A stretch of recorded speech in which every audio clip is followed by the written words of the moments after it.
One time we were on the bus, this is early on, I think Hard Knock Life tour. I don't know if it was the generator or something electrical exploded on the bus, like fire, smoke. Bus literally started to catch on fire in the back. So we're sleeping and it's wintertime. There's probably 2 feet of snow and we all ran off the bus in a panic. We all had on socks, bare feet. Then Tata's outside like all crazy. But the smoke from the fire was so crazy that everybody's bags smelled like a burnt building. This is early on. We're not really getting it. We got to hold on to every little piece of clothing we have. The reimbursement was like $125 each or something like ridiculous that you can't even get you can't even get an outfit.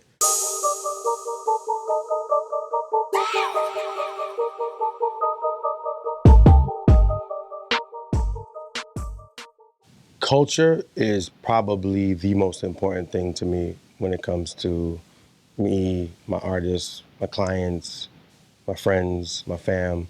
Doesn't matter. Culture is more important than money to me, which is probably why I'm not like some like multi-billionaire. You know what I mean? Like whatever. Because I'm more worried about, I'm more worried about the culture than I am the check. And obviously that you have to do both, and that's what a great, smart businessman is.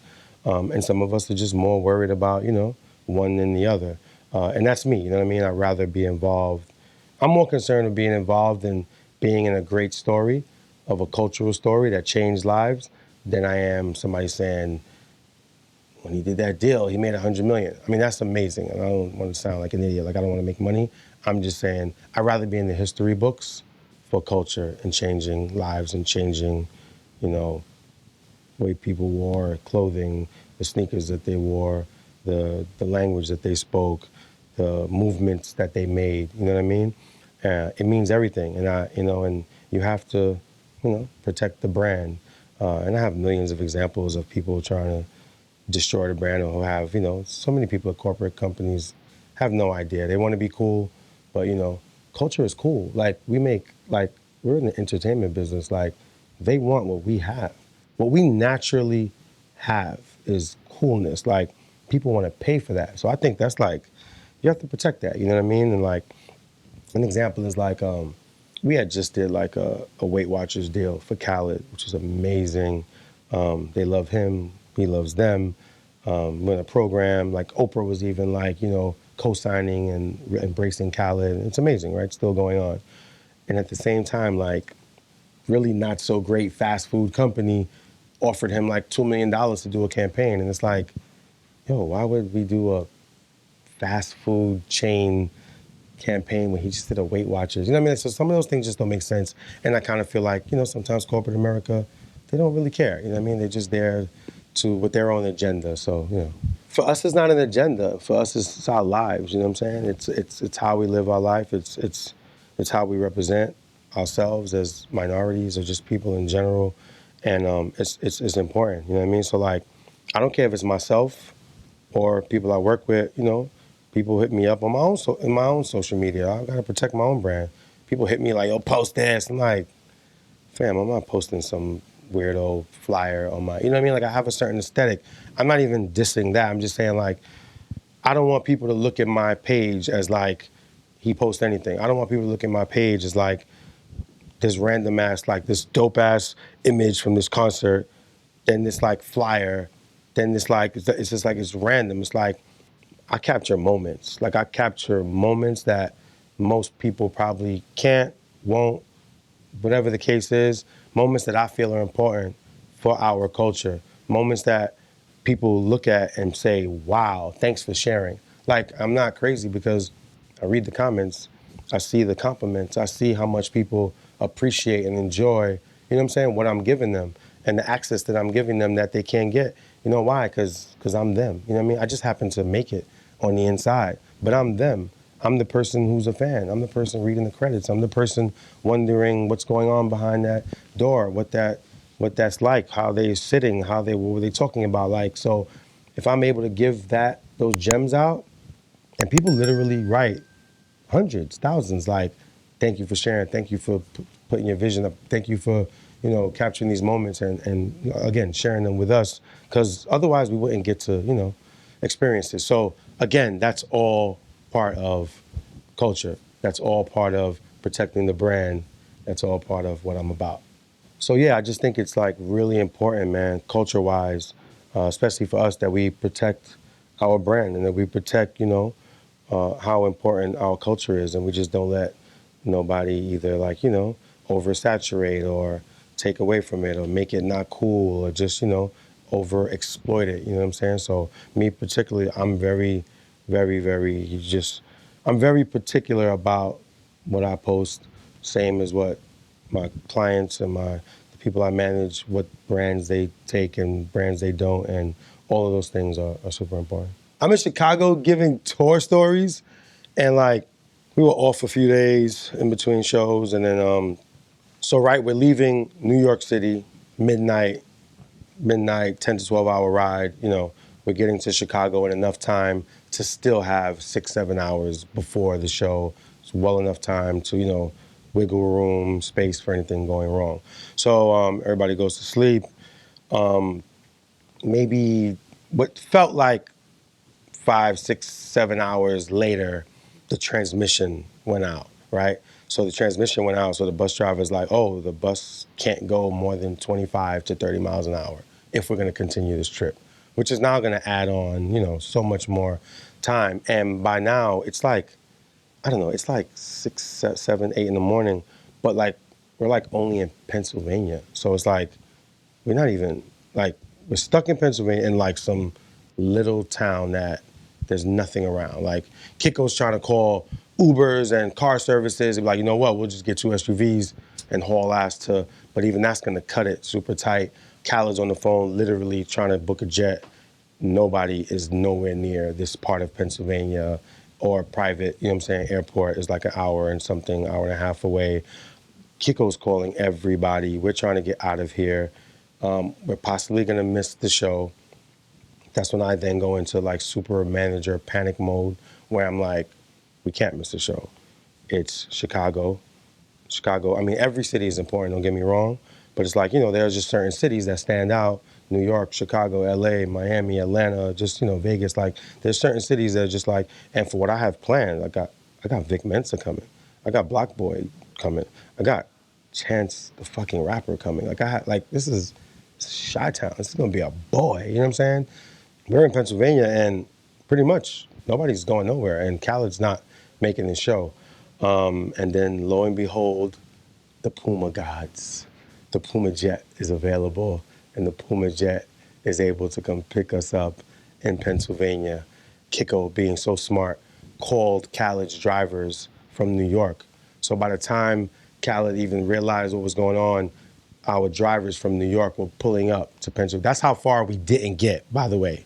You know what I mean? Which is, I don't know, those bus drivers, can't vouch for them. But anyway, so our drivers from New York picked us up, took us to the nearest Clearport, which was like an hour and a half away, got on that. Puma jet took off 2:30. Khaled landed in Chicago 4:20, made it to the venue well enough time and killed the show. But definitely transmission bullshit, whatever that was, can't go over 30 miles an hour. By the way, we're playing music because it's Khaled. And if you know Khaled plays music, and he plays music pretty loud, and why not, right? He's in the music business. He's a producer.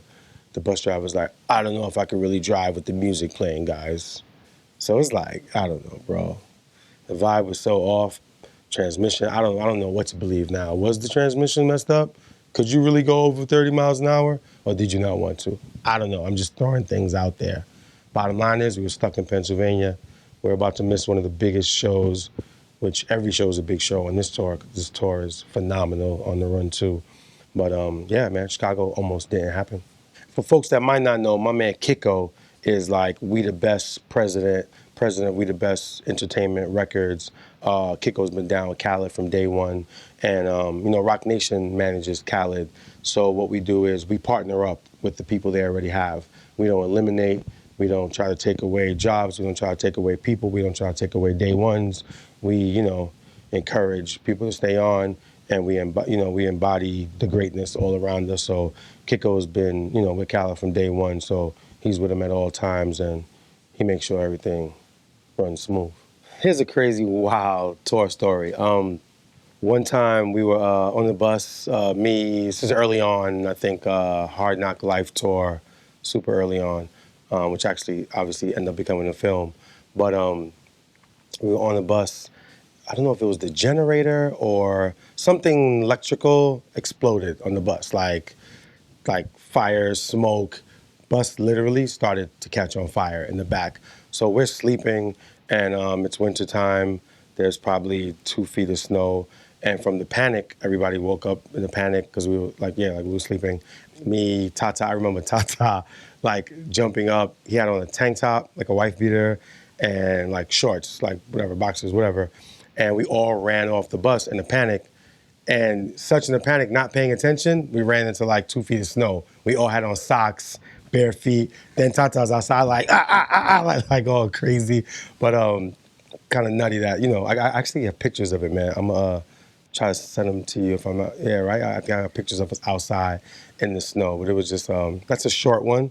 That was crazy though. But I don't know what it was from. And bus driver, after that, the smoke from the fire was so crazy that everybody's bags smelled like a burnt building, literally. And then this is early on. We're not really getting it.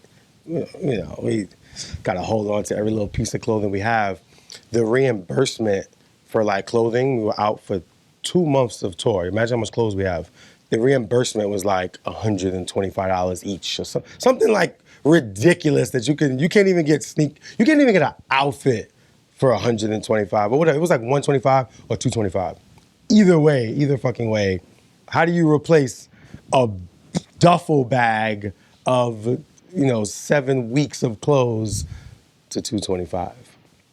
But yeah, that was crazy.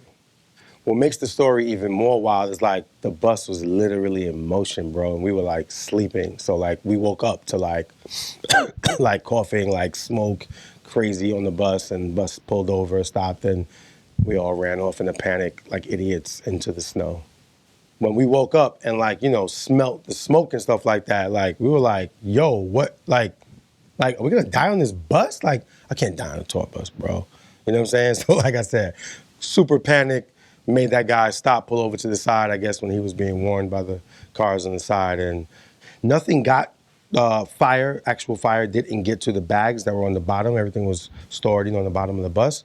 But the smoke was so intense and the fire was so bad that, like I said, literally, you open up your bag and pull out a T-shirt, and it was this T-shirt was in Backdraft, the movie, literally, smelled like a straight fire. What up, y'all? It's your boy Lenny S from Roc Nation, and you know where I'm at, you know what I'm watching, and you know what I'm checking out. 24/7 HH.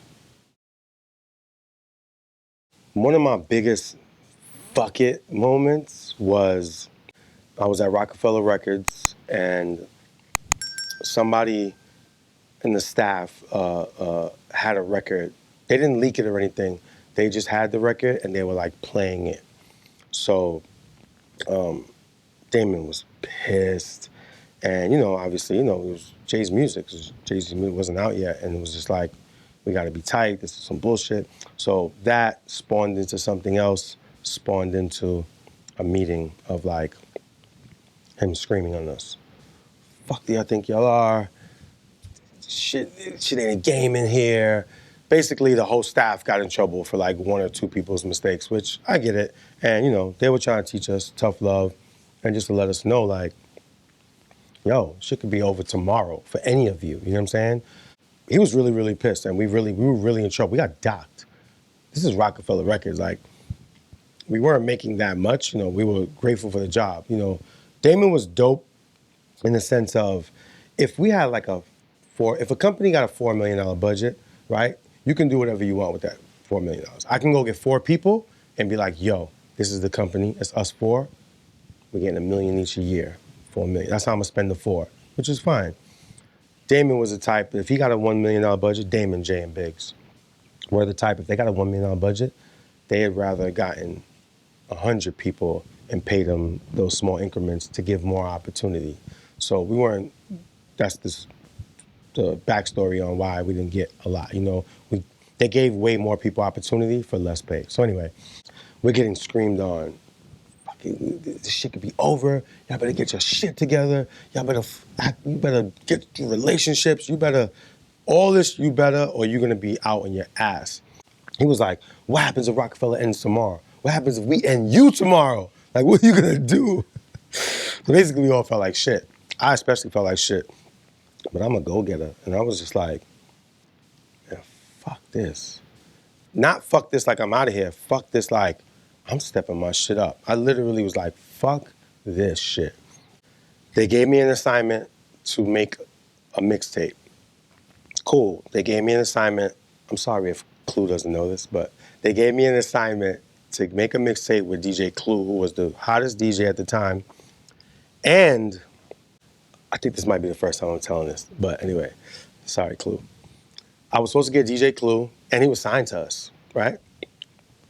So now I'm like, how do I go off of what Dame said? How do I take this fucking moment? I'm like, fuck this. I ain't drowning.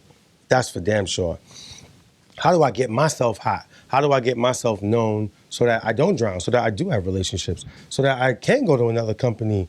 I don't even know nobody at Sony or Epic or RCA. I can't go nowhere. I'm brand new. I'm in Roc-A-Fella Records. I did the mom and dad thing.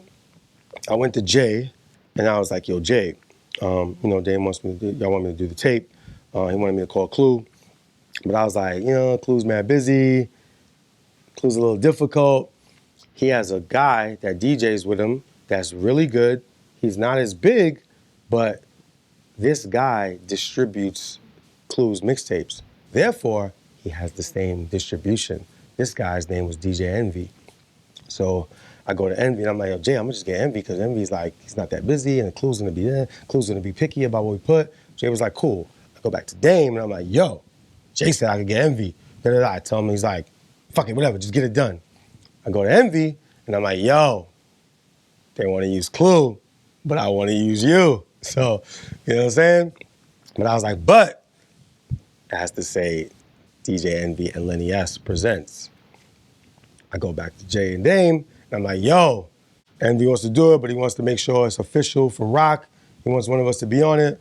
So I'm going to just, you know what I'm saying? My name on it. Cool, whatever. So I end up using DJ Envy and my man Splash, who like was Envy's partner. And it was like, you know what? Again, this goes to what I was saying before and what we live on. Let's make the new person hot. Let's get the new Clue. Let's get the new. And I really believed in Envy. And I really believed that he was dope. And I really believed that he was going to be as big as Clue or bigger. And I believed in Splash. We did this mixtape called The Empire Strikes Back, where, you know, Beanie Siegel was going back at Jadakiss. And there was going to be so much moments on that tape that was going to be so important for hip hop. And I was like, I'm gonna get my name on this shit. And then the mixtape's gonna go everywhere. My name is gonna go everywhere. And that's how Lenny S was birthed, as far as on a commercial, semi-commercial way. So I took that moment, and that was a fucking moment, and I was like, I ain't about to drown out here. I'm about to get my name up, I'm about to get my name out, and I'm about to get it popping. And me and Envy did like 15 mixtapes after that. And Lenny S was born. The biggest things I've learned working with Jay, and obviously just Roc in general, right? Because like, it's Roc. It's like it's Roc-A-Fella. It's everything that Roc-A-Fella stood for. It's everything that Roc Nation stands for. It's everything that we've built and that they've built and that Jay's built, you know, from scratch. That I've learned is that there's really not much that's not possible. And I know that sounds very general and broad, and it's like, but you really have to implement that in your life. You know, something I learned early on in Roc-A-Fella from Damon, Jay, and Biggs was just like, what are you talking about? What do you mean they said no? What do you mean they said it can't happen? What do you mean we can't get, 16 ice sculptures in this place? Like, why? Like, most people in any life, in any business, in any situation, it's easier to say no. It's easier to back out, right? It's easier to cancel. You're supposed to get up with somebody, You don't really want to do it. It's easy to be like, yo, can we push it back? It's easier to push it back. It's easier to postpone.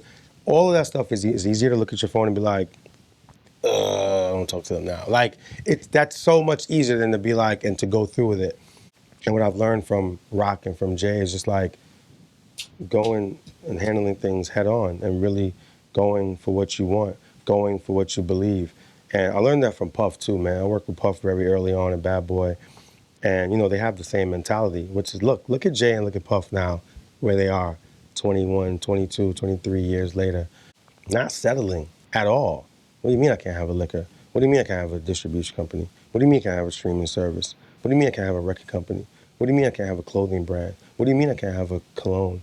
What do you mean I can't have 6? You know what I mean? Like, there's 100 what do you mean I can'ts that multiple people, companies, business partners told them, no, it's not possible. That's not, you know what I mean? And it's like, that's what I love about Tidal being one of them. Like, you just look at all of the other streaming services, which are great, but it's like, we always look at those things as a distance. It's like, we can't.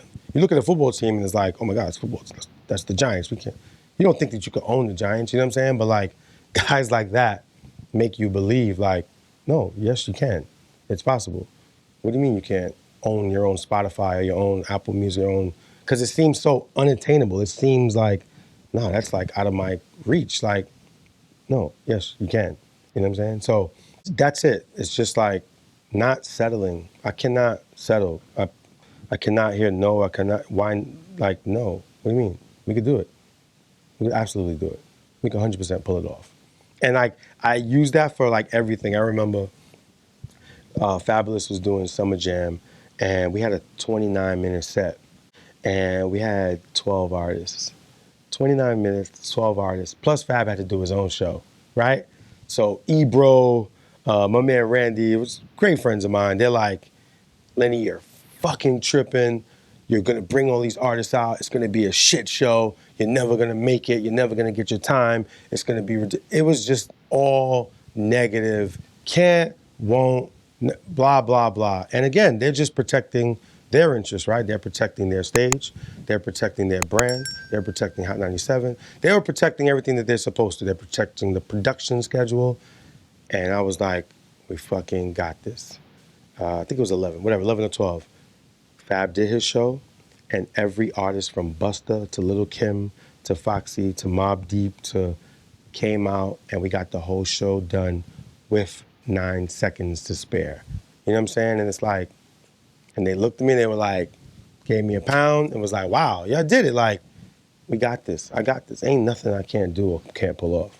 I think a pivotal move for me in the business and for my career was transitioning from making music, being an A&R, to managing. And I fought it for so long. I just, I don't know, I didn't believe in myself. I'm not even like trying to like look for like a pity party. I'm just saying like, I made music my whole life. Or I helped make music, you know what I mean? I wasn't even, it's not even like I was some real musician who like did real music. Like I didn't even do that. I was just a decent A&R with good connections, and I connected the dots properly, and I made great relationships. So I was able to call a Pharrell or a Jermaine Dupri or, whatever artist, and connect the dots. Transitioning out of that, if you do that for so long, you think that's really all you can do or all you're good for. But at the same time, I was like hooking my man up with this like liquor deal, and I was hooking my other friend up with this like movie role, and I was hooking my other friend up with like doing this charity, and I was doing all of the managerial duties and still saying, I can't manage, I'm not good enough, I've never done it, I'm not educated, I've never managed anyone, I don't want to ruin nobody's career, you know what I mean? And then like my friend, a couple of my friends that encouraged me were, one being like Chaka Pilgrim, was just like, you're a fucking idiot. Like, you are a manager. Like, you got an endorsement deal, you got them on a tour, you got this, you got, like, she named 10 things that I had done that are all manager duties. None of them had to do with A&R, and I was an A&R. So for me to be doing all this, but I'm only supposed to be doing, like, your studio stuff, it was like, yo, wake up. You know what I'm saying? Like, stop not believing in, that you could be progressive and do something else that, maybe you're just not used to. And then, you know, at the same time, Fab was like, yo, I want you to manage me. And then after that, it was like Khaled, and it just kept going and going. So like, that was a pivotal moment. You know what I'm saying? For me to be like, I need to do this. You know what I'm saying? Like, I can't ignore the signs that God is sending. And for folks that don't know, Chaka Pilgrim is one of my best friends in life.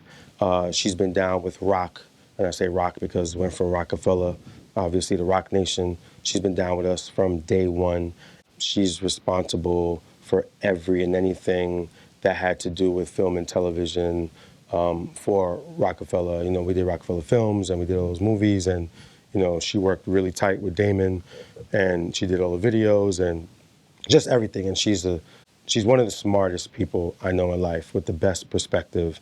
And she also held the throne as a president of Roc Nation for a while, and now she's transitioned into film and television.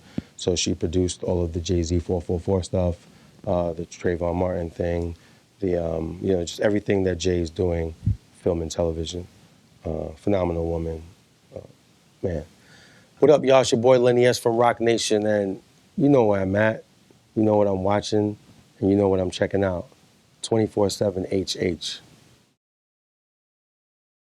Here's a memorable studio moment and single moment. I have one of my favorite rappers, I don't know if people know, is Ghostface Killah. Love Ghostface to death. And he's on Def Jam. Jay-Z becomes the president of Def Jam. And if you're a music person and you're in the industry, you know that obviously how great you can do with an artist if you're passionate about the artist. And if you don't care about the artist, obviously you guys are gonna clash and it's not gonna be great. So I guess Ghostface had an A&R that wasn't into Ghostface, which makes for a horrible combination. So Ghostface is meeting with Jay-Z, because Jay-Z's the president, Ghost is the artist. He's like, yo, I need somebody to help with my music, some bullshit, yada, yada, yada. You know what I'm saying? And Jay's like, I got the perfect person for you. Because Jay knows, besides him and like Q-Tip and Tribe and a couple of others, like Ghostface was me and hip hop's favorite artist. So he's like, I got Lenny. And I had met him before just on, because I worked with people like that he worked with Shauna Ayers and different people. So I had met Ghost and he knew I was a fan, but I never worked together. And he was like, Lenny S could do your music. And he was like, yeah, that's my guy right there. All right, sup. So we meet, I go to Staten Island. Cool, so me and Ghost end up doing like 9 albums, by the way. Like great albums, like Fish Scale, like a lot of dope shit. Anyway, so we're about to do a single, right? We're in the studio, we're listening to the records, and he needs an R&B hook. He's like, yo, we need Usher, dog. He's naming all the super big names. And I'm like, that's dope. As always, I would love to get Usher or whomever, you know what I'm saying?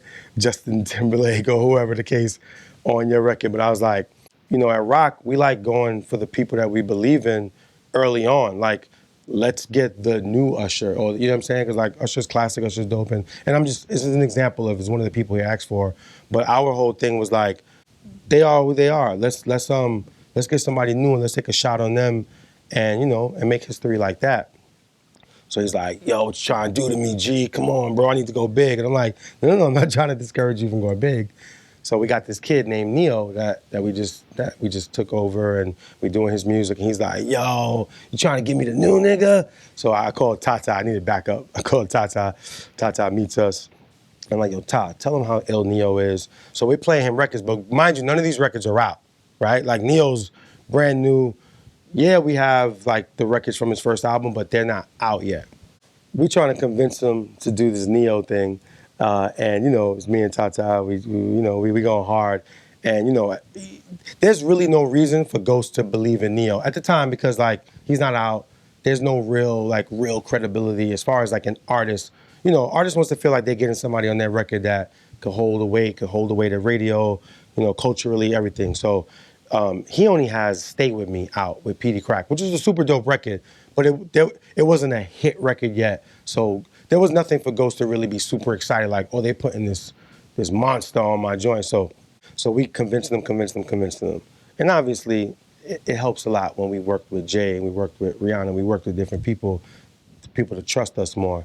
So we convinced him to put this kid, Neo, on his record. And that record obviously ended up being phenomenal, right? So the record's amazing. We're in A&R meetings, L.A. Reid, Jay-Z, DTP, Jeezy's company, like CTE, like all Jermaine company, like all these meetings, and this record is holding up. This is just the meetings that what we're gonna put out. So fast forward, we put the record out, it does amazing, right? At the same time that the Ghostface Neo record came out, that did great, Neo's So Sick became the #1 record in the country.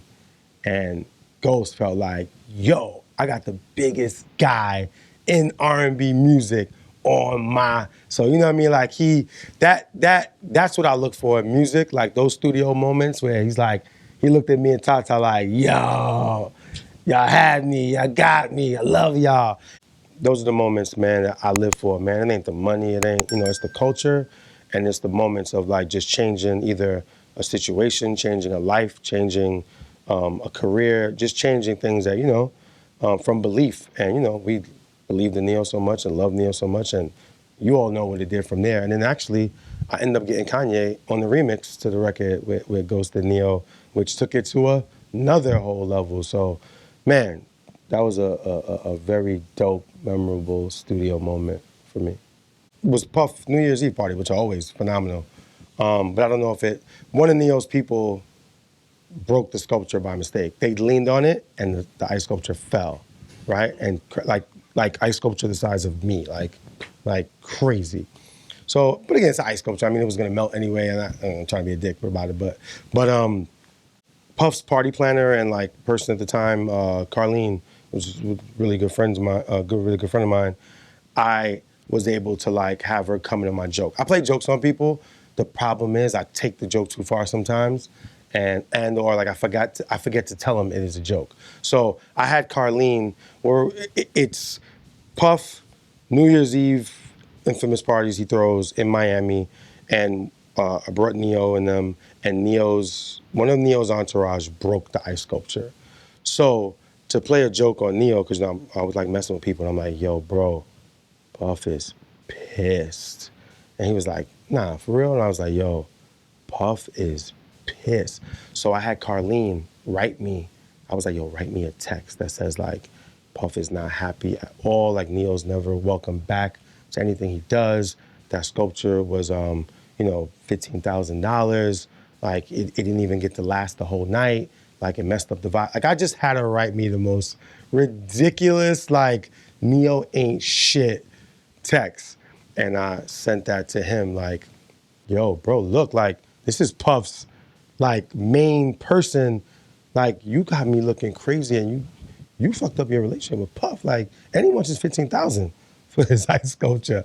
So we did that for a while. And then like Neo ended up calling his management.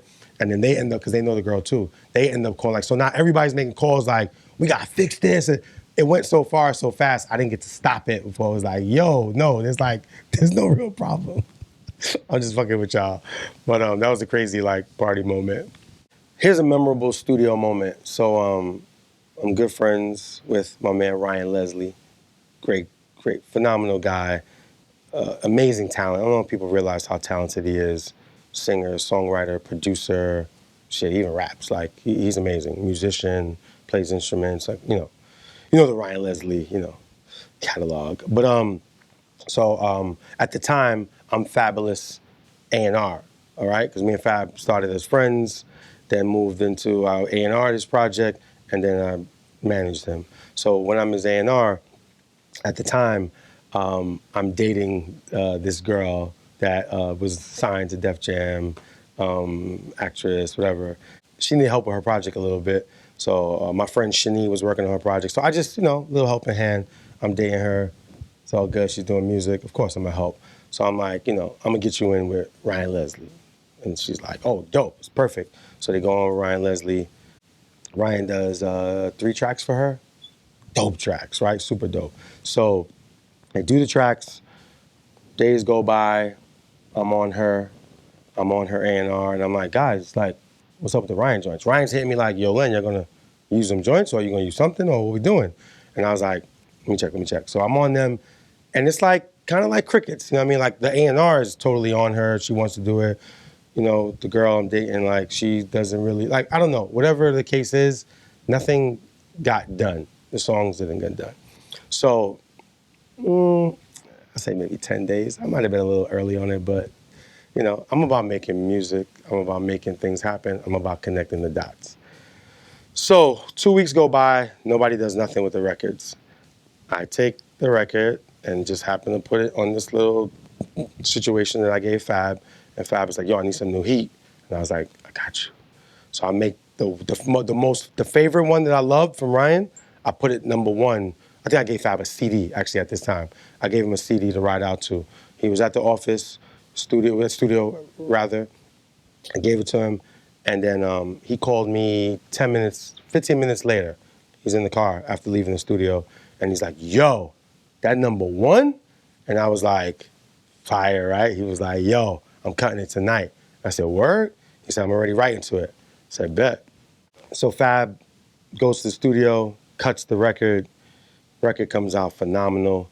Obviously, I'm feeling a little bad, a little guilty that I kind of took this track, gave it to him. He kills it. That record, as you all know now, is You Be Killin Em. Girl, you be killing them. You be killing them, girl. You be killing them. And yeah, man, Ryan Leslie did the beat. Then I had to go back to my girl and be like, oh, by the way, are you gonna do anything with that joint? And she's like, yeah, I love it. We're just trying to find a writer for it. And I was like, I kind of found one, but. So yeah, man, Fab ended up taking it. And I think in the beginning they were a little tight, but in the end, like, it really became a hit for him and like, it worked out. Not to say it wouldn't have been a hit for her, but you know, sometimes records go where they're actually supposed to go, and till this day, it's still a smash for him. I mean, we performed that on the Run the other day with Khaled, and Fab did that in front of 50,000 people, and they were singing it, you know what I'm saying? So that was a awkward but super dope, weird memorable studio moment for me, taking a beat from my girlfriend and giving it to my artist, and then it becoming something. And you know, every time I hit a record, I feel a little guilt in a way. But I mean, you know, we all want the best for each other. So shout out to Adrian, man, for she was a real trooper for that one. And she wrote out, and you know what I'm saying? She understood. And every time we'd be at a concert or whatever, and he performed it, she'd look at me like, you took my fucking track, asshole. But we got some success out of it. What up, y'all? It's your boy Lenny S from Roc Nation, and you know where I'm at. You know what I'm watching, and you know what I'm checking out. 24/7 HH. Here's a wild tour story that I kind of feel like people have heard, but I don't know, every time I tell it, it seems just as interesting and exciting. Was the classic. I mean, Jay has told the story. Everybody has told the story. Jay actually went on Angie Martinez the next day after it happened. Was the whole, you know, J.R. Kelly situation at Madison Square Garden. And I only like to tell this version, which is the same version, but because I was like being in it. At that time, a lot of people don't know I like DJ'd for Jay. Don't ask me how, don't ask me why, because I'm not a DJ, and neither am I a photographer, and people think I'm that as well. But anyway, so I'm DJing for Jay. I'm on the side of the stage because there's a band and everything there.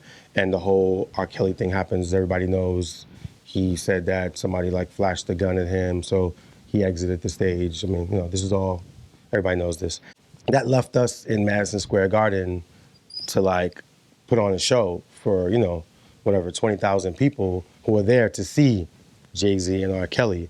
So now we have no R. Kelly, you know what I mean? It's like literally like, this would never happen, but you know, like, I don't know, Beyonce walking off the stage now with Jay, you know what I mean? Like, what do you do? Like, how do you make up for that? So in a panic, again, we just utilized our resources. And so again, I'm DJing, I'm on the side of the stage, and like, you know, Busta's there, Usher's there, Mary J. Blige, I mean, everybody's there just as like, you know, as like Jay-Z, R. Kelly fans to watch the show. And, you know, we were like, let's get them all to come on stage, and that'll make up for all of the R. Kelly parts, and let's just do like a Jay brings friends on stage. So this is like, I mean, there's internet, but it's like, there's no, like, it's not accessible as it is now. I'm literally like downloading songs off of the internet going in like the slowest speed, right? Like, so like Usher comes up and it's like, what are we gonna do? Let's do Yeah. I'm going online. While like Jay's doing, you know, Hey Poppy or Big Pimpin', I'm downloading Yeah, like literally going. And when it's done, I'm like, I look at Jay like, we good. And then like Usher goes up, does Yeah. That kills time. Now Mary comes up. Okay, whatever the song that is, you know what I'm saying? Downloading that, that's good. When that's done, I'm like it was the craziest thing, bro, that we had to, that to me was a definition of improvise, like how do you just do all of that and bring up 5, 6, 7 artists that we had no music to, we had no like, you know, plan on these artists coming and performing on stage, but to the public, it looked like, wow, they put on the most phenomenal show ever. Like we just came for Jay and R. Kelly and we got a little bit of R. Kelly, we got all of Jay, and we got Usher, and we got Busta, and we got Puff, and we got, you know, like everybody that was there. And then obviously from that was birthed the Jay-Z and Friends tour after that, which Mary joined, and Busta and a bunch of other great artists. But that was, yeah, that was one of the craziest situations and tour stories ever, you know what I mean? And it really taught me like pressure, you know what I mean? Like some people could panic and just fold, and then some people just like, you know, rise above and just, and we killed that shit. Memorable studio moment for me, again, might have heard this story, maybe not. It's very dear to me. It's one of my favorite Jay-Z albums, one of my favorite Jay-Z songs as well. The song is called Give It To Me, which features Pharrell and features Sparks from Philadelphia. And at the time, Jay had a song called Parking Lot Pimpin' with Little Mo, I believe. Great song, dope song. We had a video set up. I think we were going to shoot in Cali. At the time, obviously, we were on Def Jam. You know, Kevin Lyles, Lior, Julie Greenwald, the whole team over there.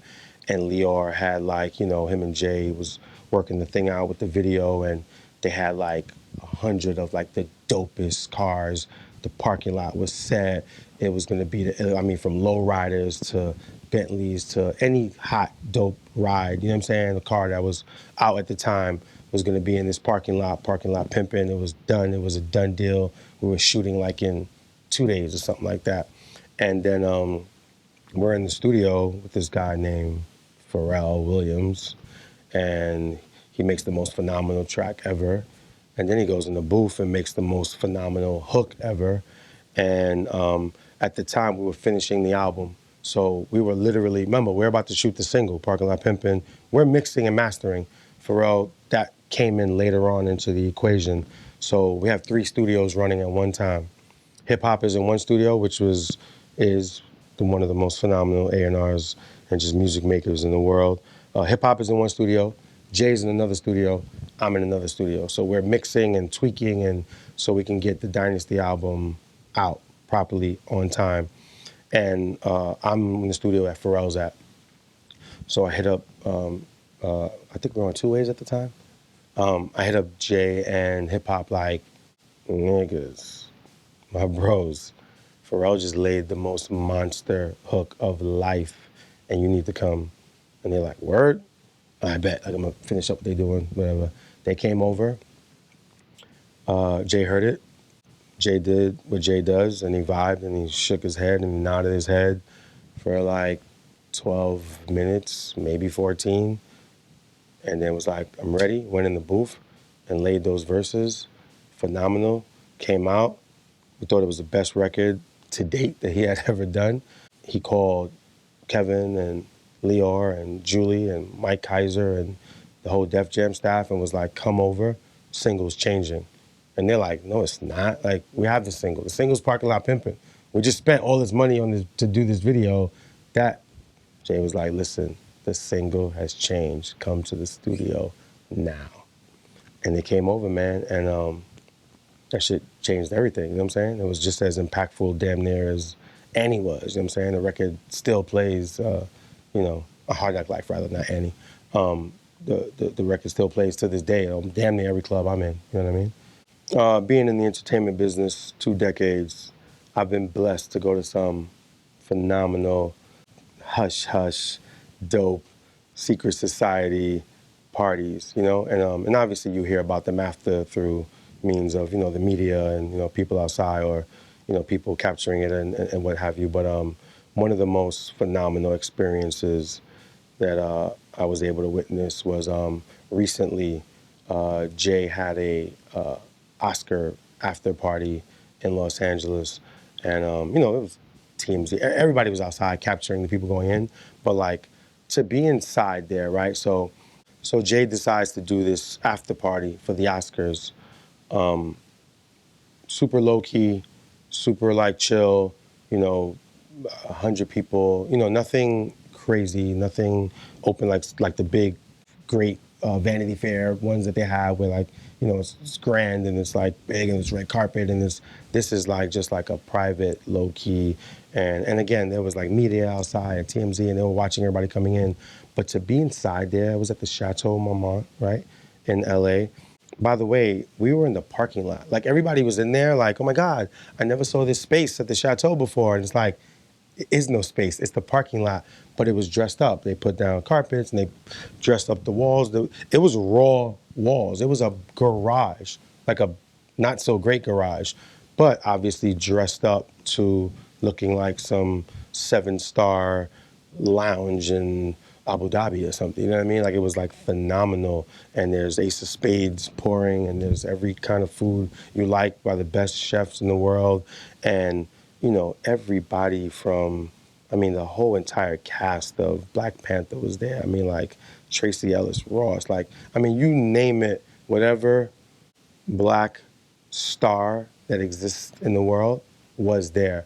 And for the party to be that small and intimate and have that much, greatness in the room, for me, that was one of those moments where like me and Ty and Emery, just sat back and was like, yo, look at this shit. Like, this is great. Like, we're the only normal non-celebrities, you know what I mean, in here. What I mean by normal is like, I'm not, Chadwick, you know what I mean? I'm not Michael B. Jordan. I didn't just come off of a $1 billion film. Like, that was what the room was made of. From obviously the Jay-Z's and Beyonce's and just greatness, man. And like, we just sat back and really like took it all in. And I'm just grateful that even 20 years later, I could still, I never take those things and those moments for granted. And I'm still like, I'm lucky to be in this room. You know what I mean? Obviously, I work hard for it, but still, I'm blessed and I'm lucky to be in rooms like that and to be invited to rooms like that. And it inspires me, man. And I hope to do the same for people one day. What I have coming up next, finally, is diving into the photography thing and doing a show. Finally, people have been asking me, for 20 years to display my photos and display the work, and I'm finally going to do it. And I'm finally going to do a book. Yeah, so within the next like 6 to 9 months, I'll probably have 2 or 3 gallery shows, exhibits rather, and definitely a book coming. And then obviously what we have coming, on the home front with the team, The Roc, is like, more albums, more plays, more documentaries, more films, and just, expanding every day, man. New clients, keeping it moving. I'm most excited about now transitioning from music into film and television and doing some producing with stuff that's going on our side and as well as outside as well. Terrence J is a good friend of mine.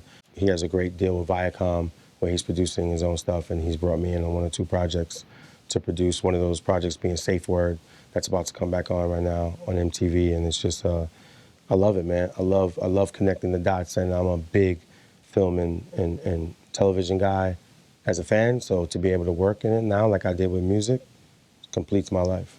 I think that visuals are probably, the most important thing for entertainment right now in general, for artists coming up, and not even for artists and actors and just everybody who's trying to, content is key, right? And content is everything right now.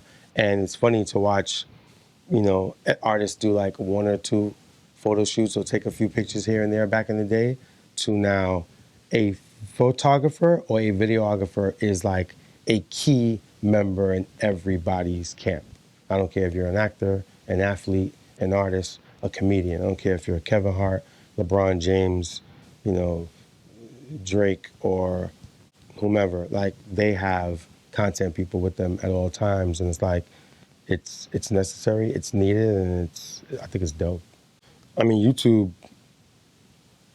changed the game. I mean, just for artists in general to be able to put out visuals and put out what they're working on at the tap of a button, elevates their career, advances. It's just the most best progressive way to like get known and put your stuff out there without having to like go the old traditional route of just shopping your stuff around and shooting a video and then trying to get people to watch it. You know what I mean? You don't have to try anything no more. You just gotta press a button. Most important, things that Lenny S, myself, feel are pivotal or are important keys to making it and sustaining in the business. Number one, always is relationships. Relationships are gonna get you $100,000 whatever down to 50. Relationships are gonna get you, nah, I'm not interested, to I'll think about it, or yes. Relationships are gonna get you people that, wouldn't normally do something for someone or something for a project, and you getting them on board. And I learned that very early, and I take my relationships serious. And this is why I can call almost anybody at any given time. I don't really have to deal with managers. I have no problem dealing with managers. I'm a manager, but I just have a great way of dealing with people, and they trust me and they like me, and I'm able to deal with artists direct and managers direct, and I'm respectful. So I'm not speaking to artists and just kind of like, not giving respect to the manager. I'll speak to the manager as well and be like, hey, just spoke to blah, blah, blah. This is what we do. You know what I'm saying? So relationships are 100% number one key always. Number two would be communication for me. It's important. And, hey, man, I'm getting thousands of emails a day sometimes. I can't always get back to everybody, but I learned that. I heard Steve Stout talk about that early on in an interview, early on in my career. That's like getting back to people is important. Him and Jay Brown, which are two really big key executives in the entertainment business. Getting back to people, returning the texts, returning the calls, returning the emails, and not making people feel like you're not attainable, that you're not, you know what I'm saying, that they can't get to you. Of course, you can't satisfy the world. You can't please everybody. You can't get back to everybody, but not just curving people just to curve them, not just getting back to people just because you don't want to, just because you don't have the answer, just because you don't have the answer that they want to hear. I get more respect telling people no in a kind, polite way and explaining why I can't do it than I get with a yes sometimes. Because most of the people in our business are too egotistical to fucking call, hit, answer anybody back, that they just look like that's where the term industry shit comes from. You know what I'm saying? Not getting back to people, telling people what they want to hear as opposed to what the truth is. So communication is number two, and is very, very key for me to be able to just be transparent and get back to everyone. What up, y'all? It's your boy Lenny S from Roc Nation, and you know where I'm at. You know what I'm watching, and you know what I'm checking out. 24/7 HH.